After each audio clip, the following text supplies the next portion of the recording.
Okay.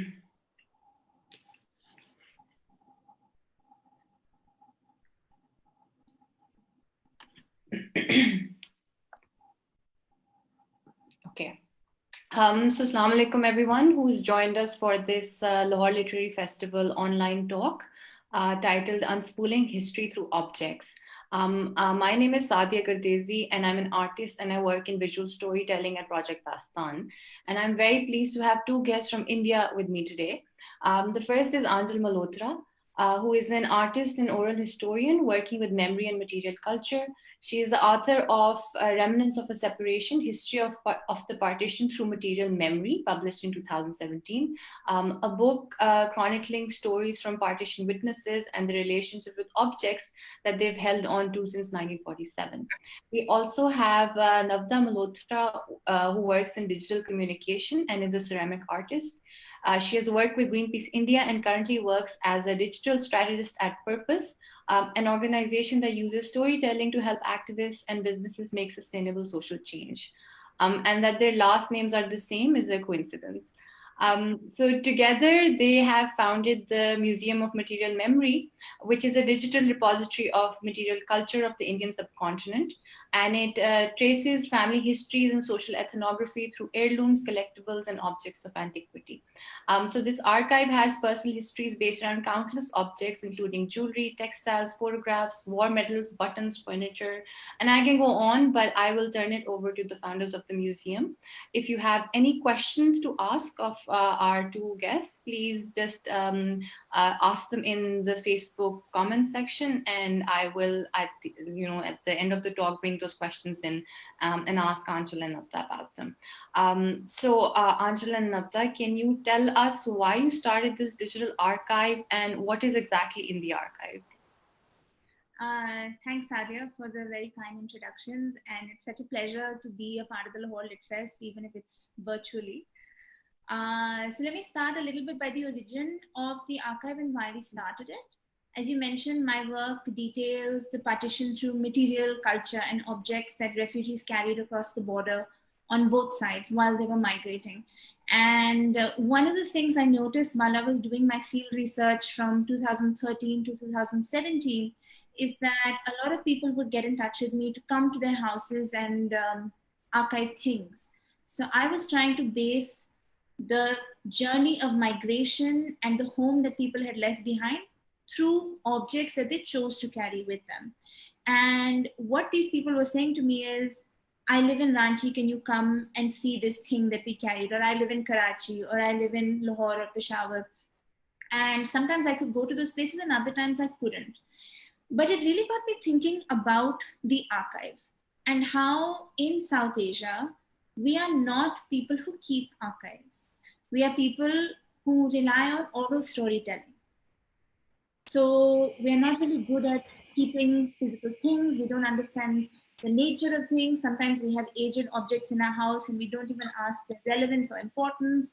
And another thing that was happening, and I think it happens with a lot of us, that when we go to museums overseas and we see their collections of South Asian art and artifacts, often they're incredibly mundane things that we all have in our houses. And the fact that the object is displayed without any context of the storytelling, without any context of the culture or the tradition or the customs around that object really got to me, and I think they get to a lot of us. So what I started thinking about was, I would love to create something digital. I would love to create something that people can contribute to so that a scholar doesn't have to go to their homes to say, show me this object, or let's talk about this and let's talk about this significant historical moment. And the thing was that I was very clear that we had to go beyond partition. Partition is just one event that affected the subcontinent. We wanted to look at all kinds of items of age, heirlooms, objects of antiquity, objects of mundane nature, objects of precious nature. Navda and I have been friends since high school. We share the same name. You said it's coincidental, but actually we share a lot of common interests as well about the archive, about archiving history, about intergenerational conversations at home. We care a lot about the family structure. So I discussed with Navda that I think that we should make a digital archive that is contribution based, that looks at material culture from the subcontinent, that people can write about things in their home.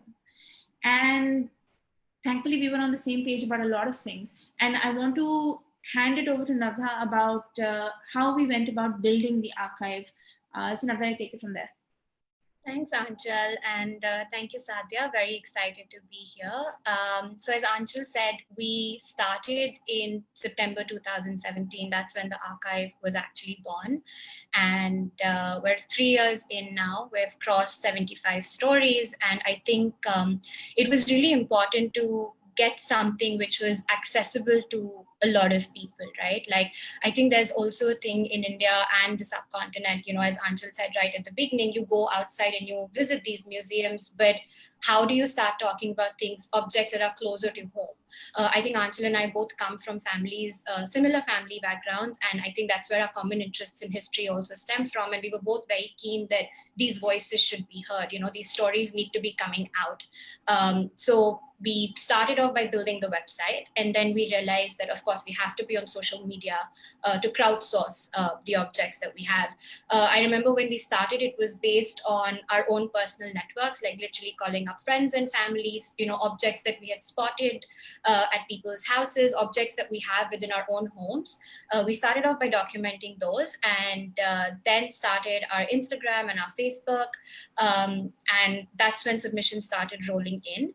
I'll be honest, it has taken us some time to get things rolling, because I think just our culture, you know, writing doesn't come as naturally. So as Anchal said, it's a lot about oral conversations. Also, memory is a very different, very, very tricky thing to talk about, especially when, you know, it contains human emotions and people's stories, and you've actually lived through these experiences.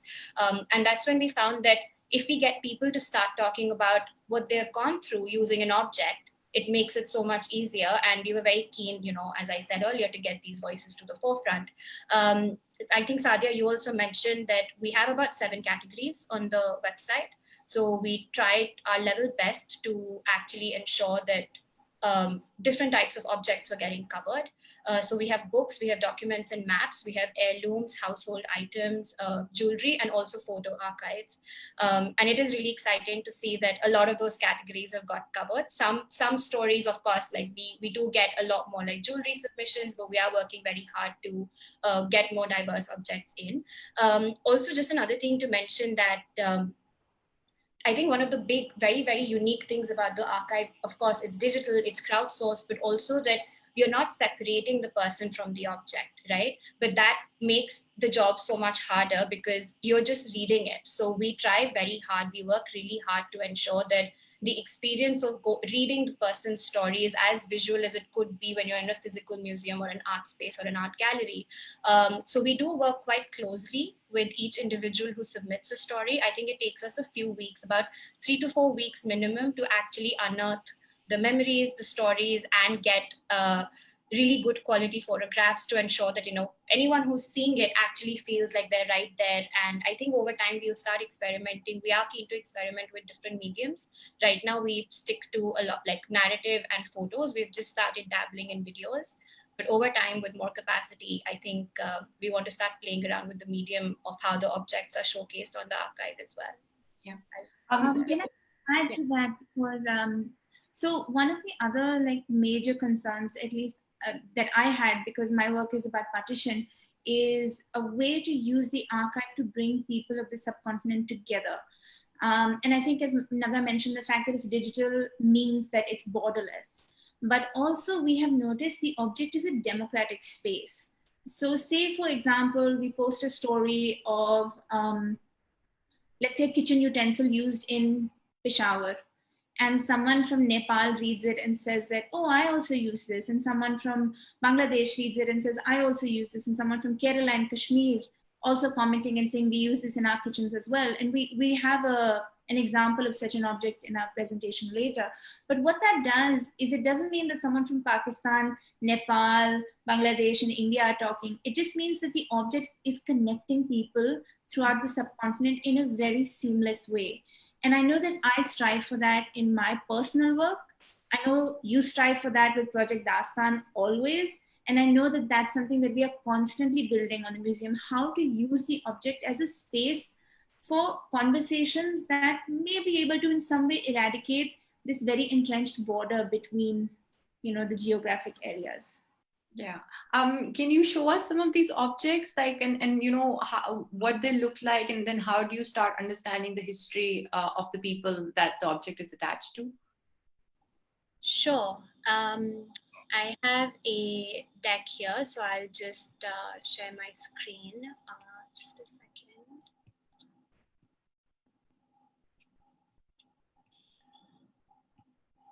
These are just some of the interest, definitely not favorite. We have crossed over 75 stories now. So these are just some of the objects that we thought represented the diversity of the categories, but also diversity of the regions that the stories come in from.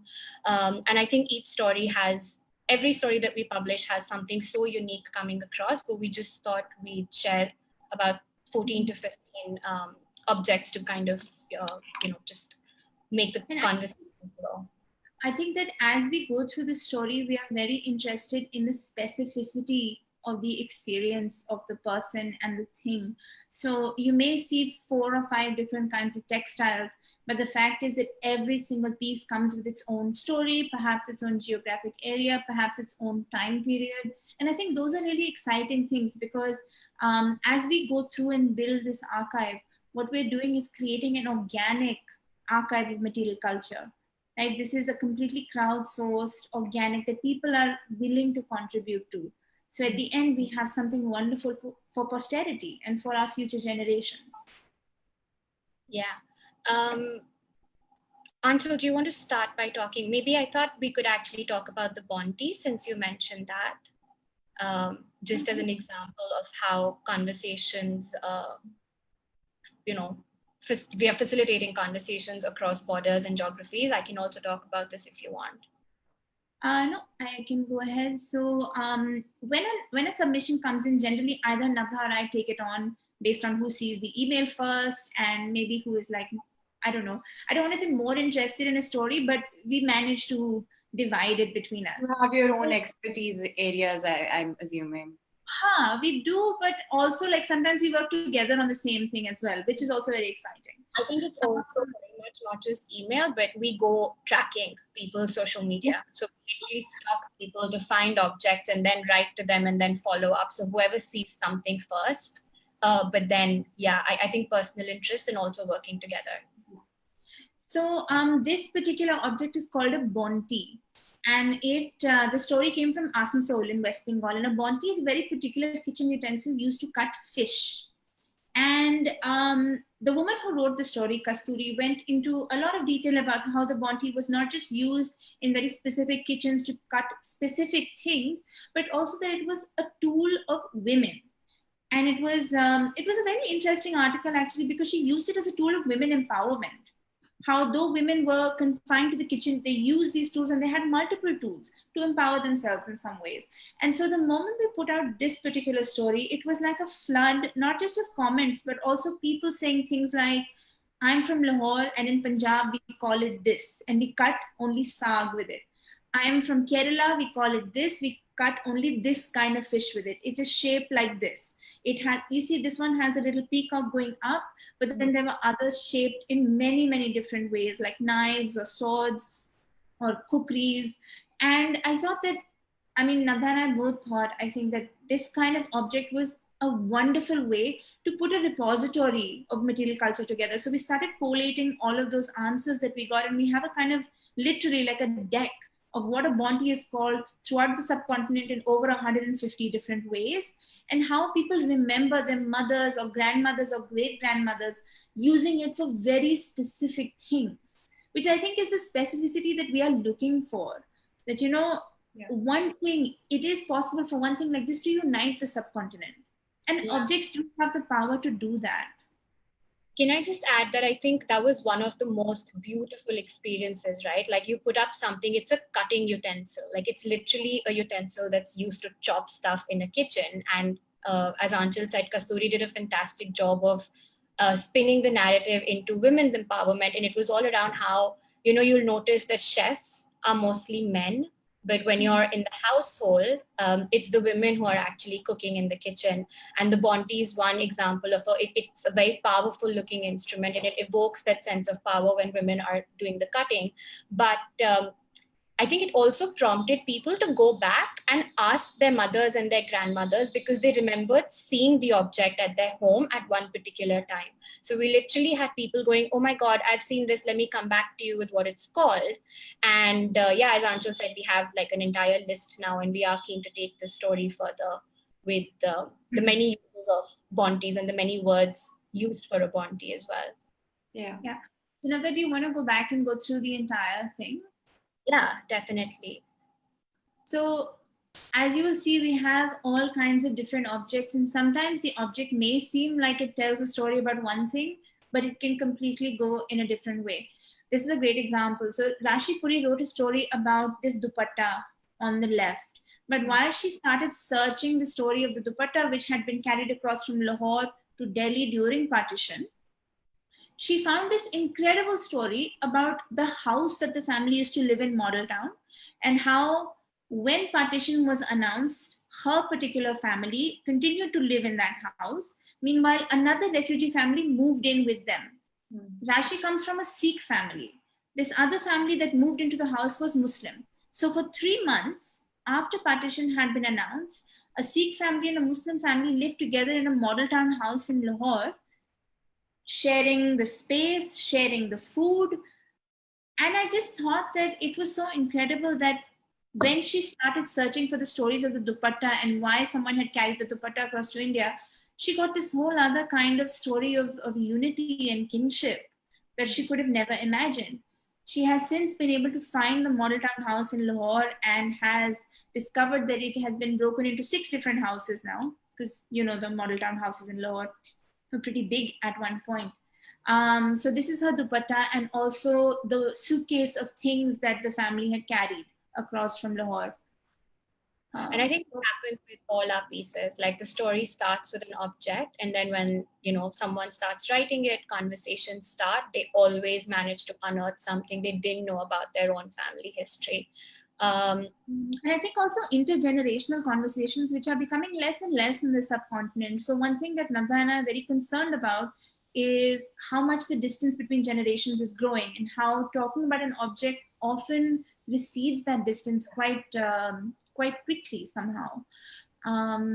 This is another really actually beautiful story. In India, we have sindoor that married women wear in their mang, like right here. If you're married, it's a marker, a very traditional marker that you're a married woman. And Harsh wrote this story from the perspective of his mother's collection of sindoor danis. And in the area that he is from in Bihar, a sindoor dani is given to a new bride with not red sindoor, which is very common, but an orange kind of sindoor, which is very particular to the Bihar region, along with a pink sindoor, which is particular to other regions as well. So he took the story from that perspective, from how the sindoor is a marker of a married woman's life, how these sindoor danis were made as per the class that the person was from. So metal ones for people that came from zamindari families, wooden ones for people that couldn't afford that metal, or what kind of metal as well. And then he took it to how that culture is treated today. Do people wear sindoor, and who is going to get this object in his family as well? So again, it was really particular to his experience, but it did speak about the larger tradition of using sindoor today. I think a few interesting things that came out with this story. One, it told us about the Chhat festival that's celebrated in Bihar, because the sindoor is actually it's closely associated with that festival. And his mom's name is Kamla, and when he spoke to his 95-year-old grandmom, she mentioned that she started getting this designed about 6 to 8 months before his mother's wedding was going to happen, and she worked very closely with the karigar, and it's actually in the shape of a lotus. Because where would you place this object in, like what year of like? Oh, it was forged in 1960. Okay. It was forged in 1960, and as Nanda said, that the grandmother actually sat with the jeweler, because jewelers would make these things. Like, look at the ornateness of the object. and the woman's name is Kamla, a lotus. Mm. And this is shaped like a lotus. So I think that one of the things that we really stress on is the photographs, because we are a digital archive, because we want to double up as a research archive. We think that the visuals should be equally as strong as the storytelling. So we often work very closely with people to get the best possible photographs of things that they can. Okay. Oh, I can talk about this one. It's a pretty personal object. I think it's one of the first few stories that actually went up on the archive. It's my story. It's a story that I've written about my paternal grandfather, and my family does come from Pakistan. All four sides have moved to India in 1947, and my granddad was really unwell when he was alive, when I was a kid, and he'd been diagnosed with Parkinson's. And anyone who's seen that disease knows that a person's body and speech stops functioning. And I could never talk to him. And I knew that he had all these stories to tell because he had been a freedom fighter and he had this incredible history. He studied at Banaras Hindu University. He was a political prisoner. And I was never able to speak to him about any of that when he was around. And after his death, I remember, we had, there was a tiny alcove in the house, and my dad and I were clearing out some of his belongings. And that's where I found this briefcase for the first time. And I think it was in the 2000s that I found it. But when Anchal and I started working on the story, we realized that the briefcase actually comes from before partition, so an undivided India, because the bank that was mentioned there doesn't exist anymore and the bank's name changed. So apparently someone in the family may have worked at a bank or gone to the bank or got an account with the bank, and the briefcase had that label. And the bank that it was eventually swallowed up by Punjab National Bank, and the headquarters of the bank is on Anarkali Chowk. So it was exactly that for Lahori listeners. Yeah, and when I opened the briefcase, I realized that my grandfather he had documented everything about his life. So we found his passport, we found his refugee certificate, we found the house papers for the plot that we were given. We found our ancestry. So he'd actually traced out our family tree in Urdu, and I've been working really hard to get it translated and updated to share with my nieces and nephews now. And I think for me, it just gave me an opportunity to actually interact with other family members about the experiences that my grandparents had had, because I think my own parents didn't talk about it very much when I was growing up. They didn't talk about the partition. They didn't talk about what the family actually went through. But it's really exciting that the briefcase one is now, it lives with me, it's mine. And I've obviously looked after, protected all of the documents, but it's also something that my, as I said, the intergenerational aspect is not just between me and my grandparents. I'm seeing it between me and my nieces. So for them, it's actually their great grandfather. And I think just another thing, I discovered that he was a writer, and he would write at every New Year's Eve midnight. He would write about the year that's gone by. We haven't shared those letters yet because they are very, very personal and intimate, but they tell you so much about the times that the country went through, because I think that was his bent of mind. He was an academic, he was an intellectual. So he's literally written about the political history, how Indira Gandhi came to power, how he felt about it, what happened when she was assassinated. He's literally covered all of that. And I think I didn't realize that that's something I do. I have the same practice of writing, and it was just such a revelation that some of the words that I use are actually words that he's used in his letters, and I've never been able to communicate with him. So it's great to know that connection kind of got transferred in some way. But I think also, Navda, the fact that I've been privy to those letters and they're fascinating, but also the fact that you always refer to people by their initials, and that was something that your grandfather did as well. Yeah, it's like he doesn't refer to people with their name. Everyone is the mother or the father, and I do that when I'm writing, and it's mind-boggling. But yeah. So what's the criteria for you accepting the objects? How old do they need to be to qualify to be in the archive? That's a really good question. We have a timeline. The timeline is anything belonging to the 1960s or predating the 1960s, but very often we come across an object that's very unique. You know, the story needs to be told, and then Anchal and I quickly discuss amongst ourselves, you know, and we decide to publish it. But this particular briefcase does obviously predate 1947. It's just that I happened to rediscover it after a long time. Do you find in the the people who are interacting with the archive, or when you are talking to an audience, do you find there is a disconnect with this perception of what is a piece that should be in a museum? Because generally the perception is that something ancient, something very old belongs in a museum, but these things are like literally one or two generations above us. So is there a disconnect, do you feel, and that people in South Asia need to reevaluate what we qualify as an object for a museum? Anchal, do you want to go first and then I can add? So I think it's important to say that we are the first digital museum of our kind. There is nothing else like this in the world, which already means that we're changing the perception of what a museum is. The fact that we are digital, the fact that we are crowdsourced, the fact that we work very closely with people to write stories about things. So it's not just, suitcase, 1940s, Punjab. It's literally about the specificity of the person's experience.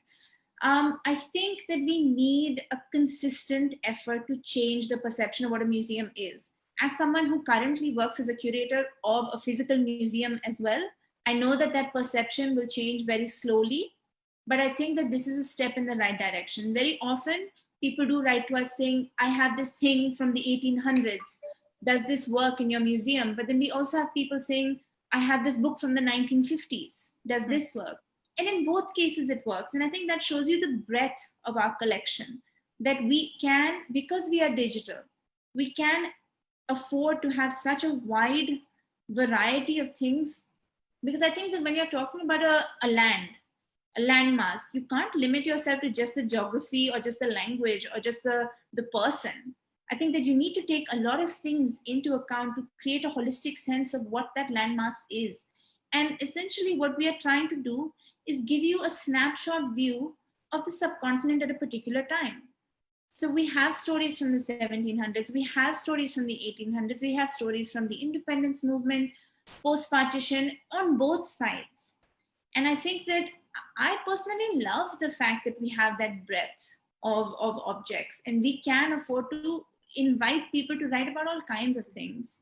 And who is submitting to you? Because you mentioned that a lot of the submissions are jewelry and heirlooms. So it seems that there's a lot of women who are keeping these objects safe in a household to be able to survive to this day, to submit to an archive. So what has been the gender balance of these objects, and do men actually keep keepsakes? They have medals in their watches and stuff. So what has been your experience in how gender has interacted with this archive, and also region, and how that differs region to region? So I think, can you just go back to the previous slide? Yeah, and I think I just want to add something really quickly before we answer this one, which is actually, you said disconnect. I think the idea is also to make it accessible by using innovation, right? So that's where also the type of object doesn't matter. So we rarely ever say no to a story. It's mostly about what that story is actually representing. Yeah, I think just as we are borderless in regions, geographies, customs, traditions, I think we've been pretty borderless with gender. You would be right to assume that women have been the safekeepers of some of these objects. However, this particular story, which is a Sindoor Dani, is written by a young man living in Bihar, in Patna. And I haven't personally gone and counted, but I think it's pretty safe to say that we have a pretty solid gender balance across. Yeah, I think that men can write about jewelry and women can write about medals, and both have happened in our case. Navya, if you want to go a little bit ahead, there are these beautiful Rai Bahadur and Khan Bahadur medals. Also, we don't like the gender really doesn't matter, because also gender just as a term, like there's so many layers to it, and it's never come up in a story as to what gender the person is while they're writing this. Yeah. But I think that's because also Navtha and I are very conscious of this, have in both our fields of work, we're very conscious to strive to be that way. And hence the archive reflects that, obviously. I want to bring up this because you brought up medals, Sadia. We never say no to anything, right? But we will always work extensively on the piece to make it different from maybe another piece that's very similar in the archive already. What you have before you are medals conferred upon two people during the British Raj. One is the Rai Sahab medal, which would have been given to a Hindu, and the other is a Khan Sahab medal. It's equivalent given to a Muslim. And what is amazing is that till date, we've done 3 stories about Rai Sahab, Khan Sahab medals, or Rai Bahadur, Khan Bahadur medals, and they all show completely different personalities and also facets of people living during the Raj.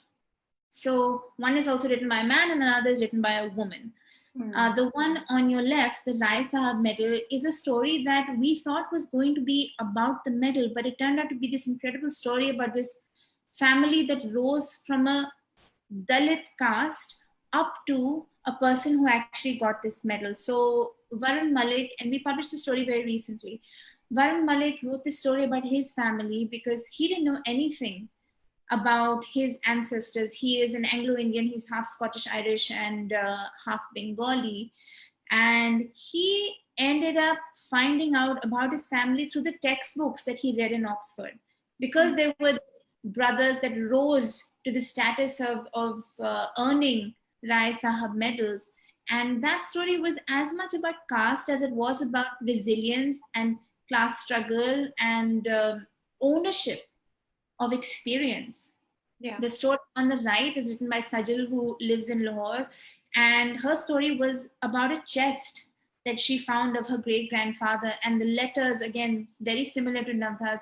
He was a civil servant, but he wrote letters, he wrote copious diaries, and he also received a Khan Sahab medal for his contribution to his society. So these medals were usually given for social service, people that worked for their society. And I think that the fact that they are the same medal given for 2 such different things gives you the variety of experience also. So we work very hard, like as I was saying earlier, we may have 10 stories about the same thing, but they'll all be different stories because of the person that who's written it. So you mentioned Dalit, you mentioned caste. I want to ask you about the objects of the poor. In many cases, the ability to preserve an heirloom and attach emotional value to a keepsake depends on its monetary value as well as it's a function of privilege. So I also face this in my research, that a lot of the partition stories, we have lost them because either these people were too poor to survive or they didn't survive. So there's various reasons why we've lost the stories of the underprivileged of the subcontinent.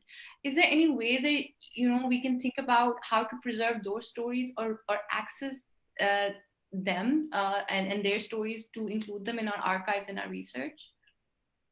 Navtha and I were just talking about this earlier today, actually. For bringing this up, Sadia, it's such a valid point, and I think again, the term digital, like I'm just going to take a quick stab and then hand over to Anchal, but just want to say that yes, you're absolutely right. Like storing objects, also memory is a very privileged matter.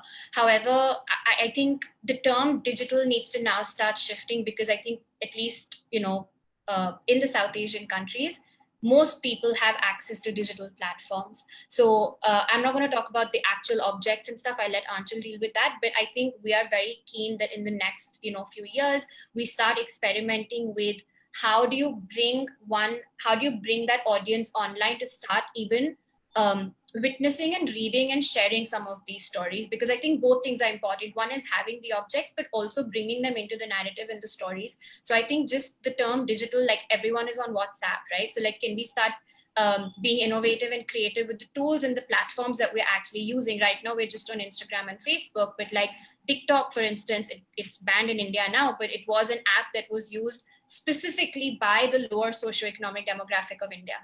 and it threw all of the Instagram influencers that, oh, like, TikTok has been taken up by a very particular class. Anshul, you want to talk about like actual like objects and so this is something that I focus a lot in my research as well, like how to get a broad enough demographic of people who experience, say, something like partition. And I think for our kind of work, maybe going back to square one, going back to field research is a good way to do that, because I do think that you're right, both Sadhya and Nata, that it would be interesting to see the kinds of objects that are precious across demographics. But I think that the onus on that, to start that process at least, is on Navdha and me to go back into field research like we did in the beginning and start writing these stories ourselves and start recording these stories ourselves to see what we get. So, and I think that because it's just the two of us right now, we have the ability to experiment a lot. And I think some of these things are definitely on our radar as and when, lockdowns open, I guess. Yeah, just one thing to add, right? Like having access to an object might be privileged, but customs, traditions, values, and memories are not, right? That's something that every living being is experiencing. So it kind of stems from there. But I also think that the value that we give to the object is contingent on the experience that has been had with that object. Yeah. So an object may not be monetarily valuable for it to be emotionally valuable. And we've seen that through our stories. And not to say that everyone who writes for us is of a similar socioeconomic background. There will always be highs and lows in everything, right? But the fact is that they do have access to technology to be able to write for us, of course. Yeah. Also time to be able to document. So I've seen in partition studies, and especially a lot of oral history archives, that a lot of the testimonies are of men. And I've seen your archive, which is very balanced when it talks about both, genders. How are stories from, you've done research on partition stories versus stories about, these objects that have come up later or are not exactly related to partition? How are they different? And how are the testimonies of men and women different in this context? Natasha, should I take a stab or you want to go? No, go for it, I can add. Okay, so one thing that we want to make very, very clear, loud and clear, is that the Museum of Material Memory is not a partition archive. Yeah. Right? I think sometimes people mistake that because I am attached to it and my personal work is on the partition, which is a fair point. But we really strive very hard to remove that perception from the museum. Coming to the stories of men and women, another important thing to note with this is that the people who the objects belong to, maybe of our parents or grandparents' generation, are often not the people writing the story. The people are actually the grandchildren, more than often are the grandchildren, which is quite lovely if you think about the generational gap that they are crossing in that conversation. But I think that it is a particular purview into a person's life that you're receiving through that. So it's not a first-hand account, though it may have some first-hand dialogue or quotation in that interview that the person has had, but it is always a study into a person's life and a thing that they once owned. And keep in mind, Sadhya, sometimes the person may not even be alive. So the grandchild or the great-grandchild is writing about someone that they've never known.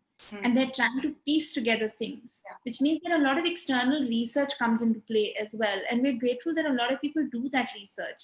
So in terms of the experiences of men and women, I think it's difficult to generalize because it would be completely dependent on the kind of object. A Bondi could be a very crude kitchen utensil, but it is seen as a tool of women empowerment, right? Similarly, a surmedani or a sindurdani can be seen as a very feminine item, but it is written by someone who's using it as an equalizer. So I think it completely depends on the perspective of the writer and how the interview process goes with their family. Yeah. Also, just to add really quickly to that, right? Like you might be writing about an object that belonged to a man, but you're unearthing it through other people in your family. So for example, the briefcase, I could never go, like my granddad wasn't around when I found it. I had to go to his sister. So that immediately provided such a different dynamic to the conversation and the memories as well, which makes a big difference to the story. Right. And I think also going back to the story of the medal, Sajal, who wrote it, is a woman. And I think that she obviously focused on things that would bring out her perspective. So she found the medal in this very ornate kind of box, and she focused on the design of the box, which I don't think that maybe her great grandfather would have ever done, you know.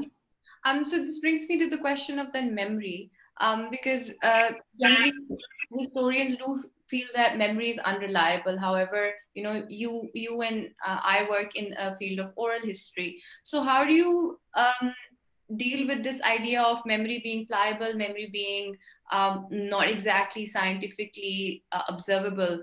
And how should students of social sciences approach this kind of oral history method towards history and take from it? Well, I've been a firm believer that oral history is an actual field of study. Yeah. To understand, and you know this better than anyone, Sadia, to understand a time that we weren't alive in, we need to understand how people lived and how they interacted with people in their society. I don't think any textbook in the subcontinent, or perhaps even in the world, may be able to give you a detailed or unbiased enough view of how people lived. And we're not looking particularly for unbiased views, we're looking for the versatility of view. We're looking for the versatility of perspective. How can you provide that except with people's voices? So I think what oral history does is that it creates the lived archive. Yeah. And the lived archive can only be populated by people's voices. Right? What we do is to just take those voices and situate it through an object, through a context, in a piece. We tie it together.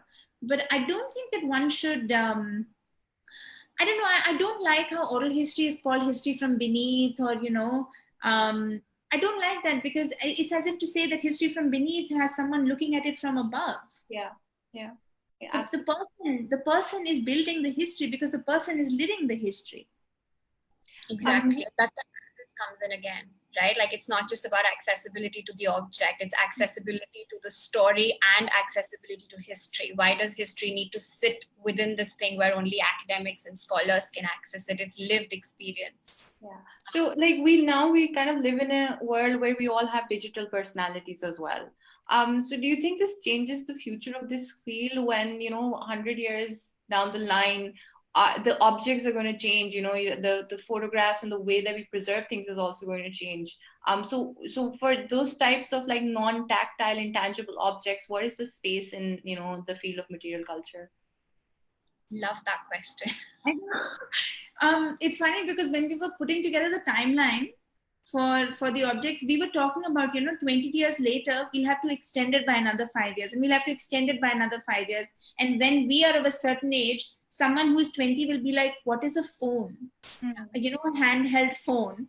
So I think the fact that we're digital allows us a lot of comfort room that maybe physical archives may not have. Yeah. And I think that it allows us a lot of experimental space as well.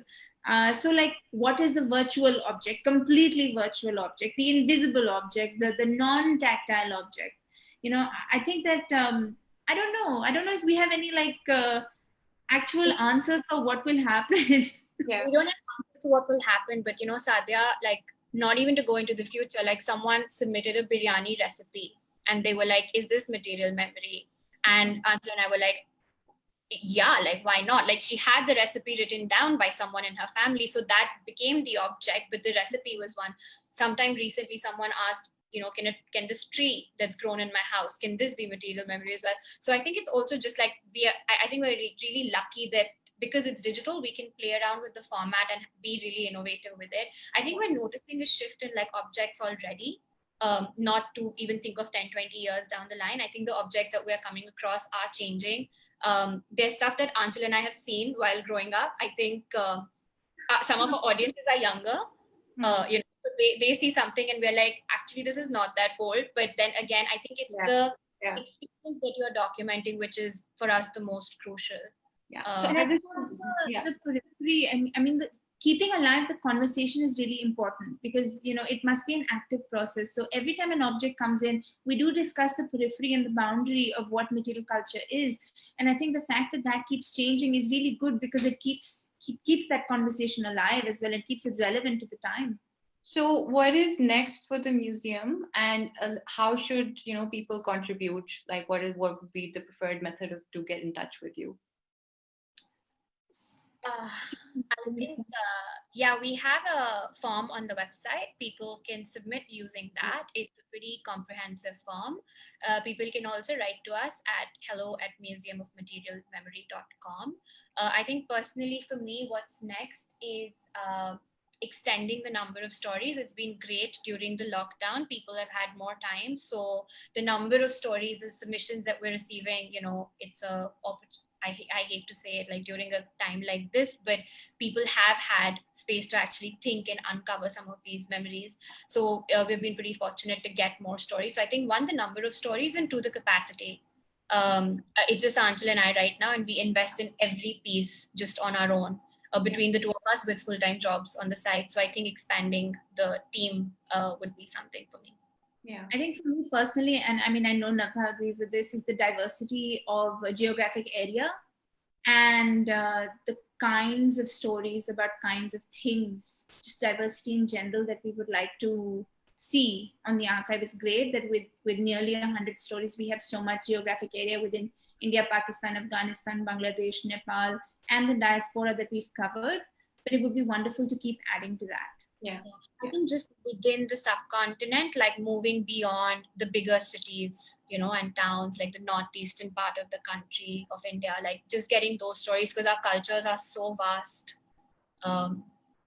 Yeah. So I think we'll wrap up here. I think we've had a wonderful talk. Thank you so much for joining me, and LLF for hosting this little talk about history. And for those of you watching, you can explore the archive of the subcontinental objects at www.museumofmaterialmemory.com. It's a beautiful archive, absolutely must see. And thank you so much, Anchal and Navda, and we'll end the talk here. Yeah. Thank you, Sadia, and thank you for having us so much, LLF. Thank you. Bye.